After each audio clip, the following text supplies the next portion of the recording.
আসসালামু আলাইকুম।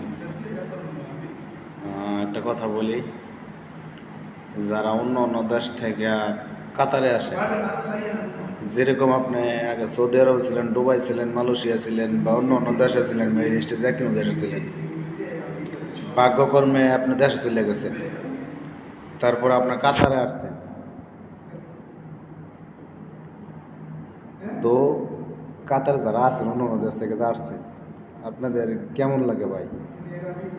কি কারণে কাতারে আসলাম এত এত টিয়া ব্যাংকে? কাতারের বেতনের অবস্থা জানেন, কাজের অবস্থা জানেন তো কেমন? ভাই আমি আগে সৌদি আরব ছিলাম 5 বছর, যখন কাতারে আসছি এই অবস্থা দেখছি ভাই, আমার মানে চোখের পানি তো পড়ছেই যে আমি যে কত বড় একটা ভুল করছি কাতারে এসে আইরা।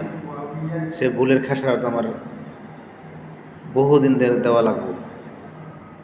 তো যারা প্রবাস আগে করছেন, তারা যে কোনো কারণবশত কাতারে আসছেন, আমার প্রশ্নটার সাথে কি মিল আছে নাকি ভাই? একটু বলবেন।